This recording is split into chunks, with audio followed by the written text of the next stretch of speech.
says, I got a deal on some gold leaf. It's real cheap. I'll sell it to you cheap. I've had it, I don't know how I can get rid of it, that kind of thing. First question is, ask him, how big is it? If he says 5.5 inches by 5.5 inches, this size sheet, then you know right off the bat it's not real gold. It's imitation gold. So I had a guy tell me who used to do safes way back years ago that what they did was they took a varnish type, put in pigment, so that then they could do their striping, and they took pure 24-karat gold dust and put it into a little bag. I had to do a 1904 Dirac French car for the Netherkit Museum here, where he wanted a 1/32 stripe in pure gold. If I go do a fire engine, and I'm going to be there 9 days, and the first 2-3 days are putting on gold leaf, I want to get there 7 o'clock in the morning. I want to have my glue ready to go, so I'll take a fender, let's say. I've got it to where I'll come out to a fire department and I put on the gold leaf, spin it, clear coat it, see you later guys. Come back the next day, then do the outlining, the shadow, the highlighting, that sort of thing. It's not even hand gilded. This top piece up here shows these 4 designs in the corner, and this manufacturer's logo is a water-soluble decal. They are silk screened. Even the gold leaf glue is silk screened, and the gold leaf is put on. Everything is in reverse though. The lightest highlight color is silk screened first, then comes the tan, then comes the black, then comes the glue, then comes the gold leaf, because everything's in reverse so that you can then soak it, put it in, put it on. Then I come in with white and do my little touch-ups and little clean-up things here and there. Then I scan it into the computer and get it to where it'll cut. Even the little dots and lines and teardrops. And this shows a couple of uses as far as it in line form. And this is just this one design here, by the way, mirrored, combined into another design. This is in a 2-color application because you can weed it one way so that you've got the inside fill in gold and the outline detail, in this particular case red, and this particular case black. The disc comes with 20 designs ready to go. It's a 2-disc set, and it's, when I did these, I had some trickiness weeding it because I didn't have the 2-disc set. I only had the first version, and now the 2-disc set has, the first disc is for line art with all the detail, the dots, the teardrops, the lines around everything. Disc 2 is the solid fill version of that design, so that you could bring up the design in disc 2 and cut it in gold. Then you could, which is basically like this.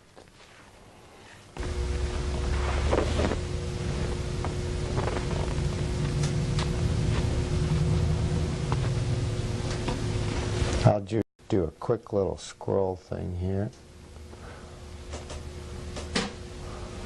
that I spontaneously make.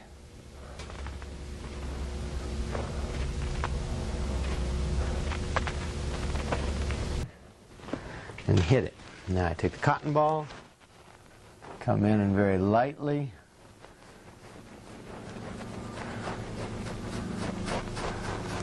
remove that. Start here.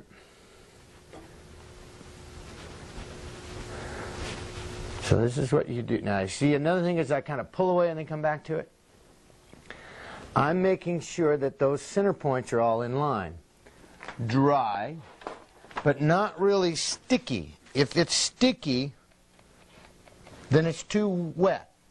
You want to be able to take your knuckle and go down like this. Feel a little bit of stickum. Okay, now we take our cotton ball and very lightly hit it. And I can now see a spot here on the tip, little spot here, and a couple of spots on the outside where the leaf did not adhere. The trick with the clear, again, is to move as fast as you can.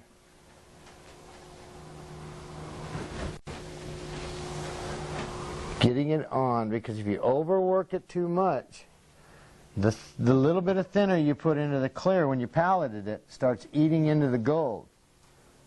I cheat and give it a little bit with my hand.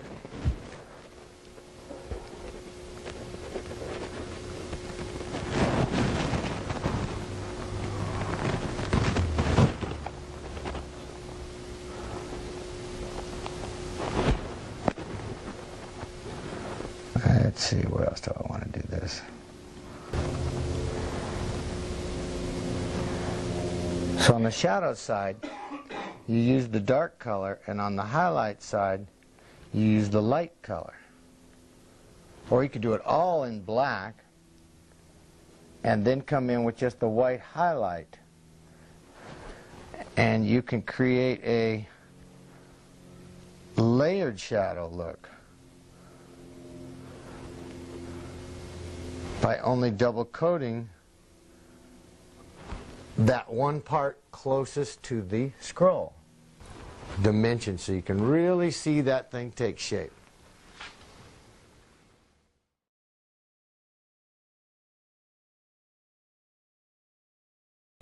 Okay, now we're on our welcome back. We're at our section on mini graphics. And I'm going to cover a few things from the mini part of graphics to where it's just above pinstripes to spraying wide graphics, spraying big stripes. You've got to get an idea what the customer wants and what kind of budget he's on. The first thing he's going to ask, oh yeah, I want graphics. Well, what kind of graphics? You got to narrow it down.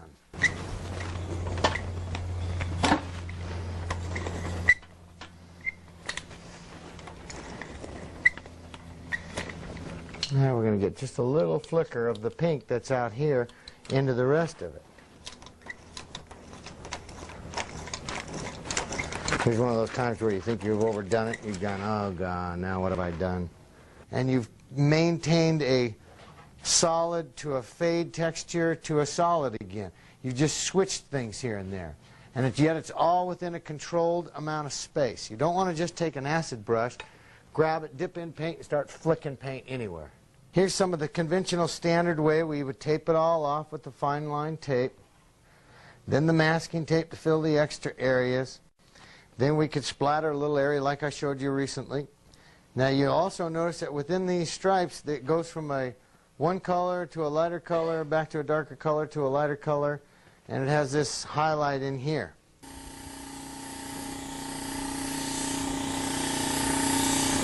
Now, the reason we call this wet on wet is because what is happening is that this paint is now wet.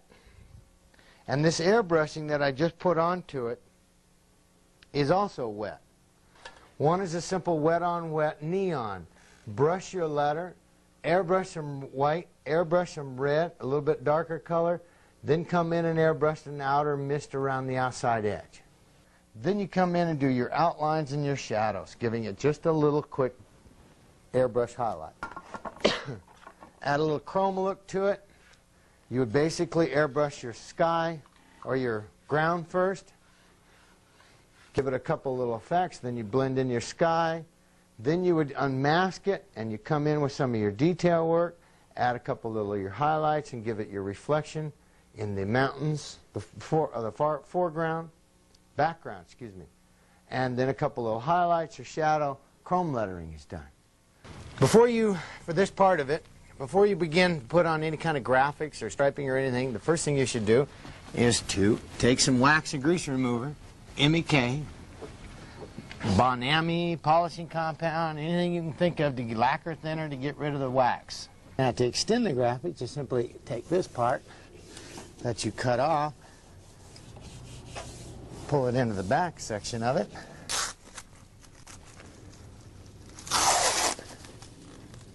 And I'm staying above the cut lines.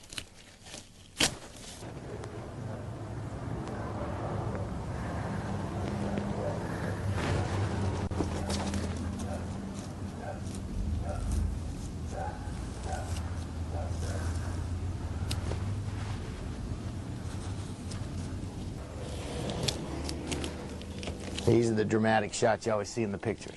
Right there. And there's a splash mask put on. This particular design is La Jolla.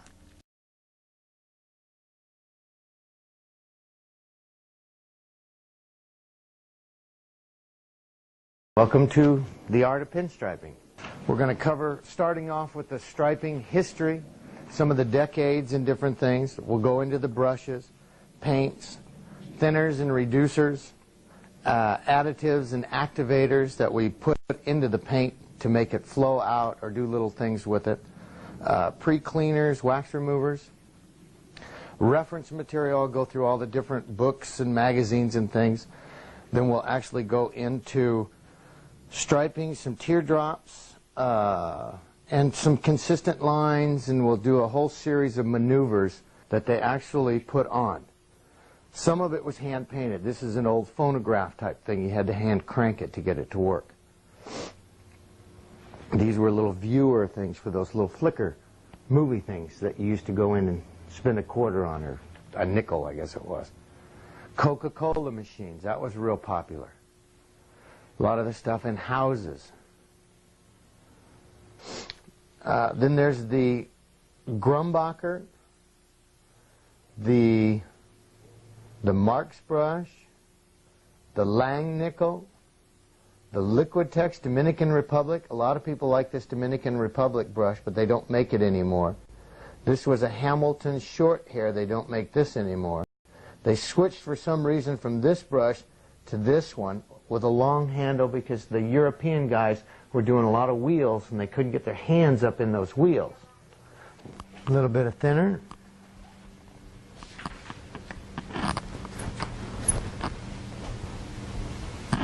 And then wipe it again. And you make a turn. If you don't pivot and rotate the brush, this is what happens. The belly gets in the way and creates this big fat part. So on big striping brushes, we trim off the belly so that what happens is we can turn it and rotate and pivot that brush easier to maintain that thickness throughout a turn. That's the purpose of why we're trimming the belly. Don't worry about how it comes out and just let it taper off. This is what you want to practice.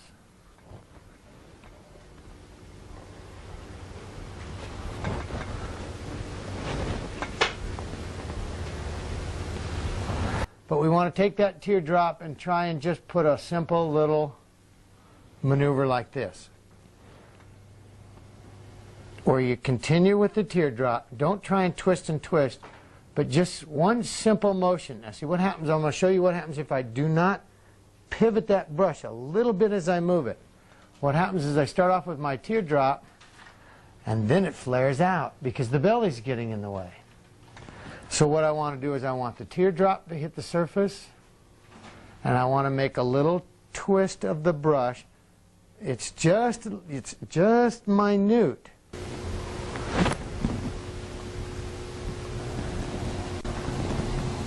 But you see that little motion right there. If I don't pivot that brush, that's what happens.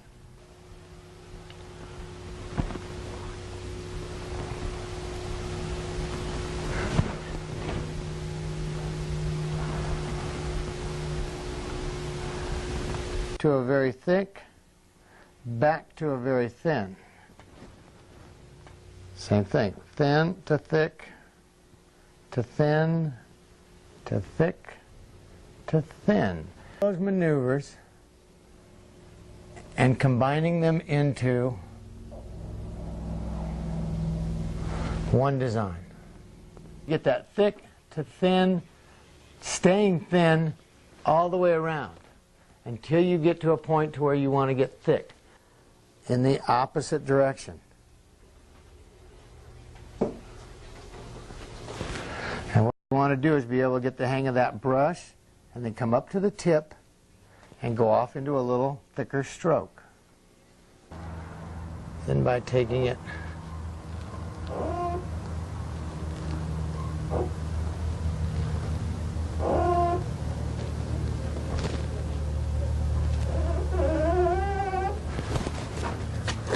down.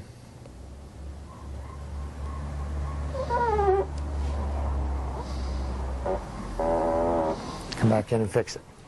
Now if this guy wanted something a little wilder, we could, let's say, do a couple of these little teardrop things that we've been practicing.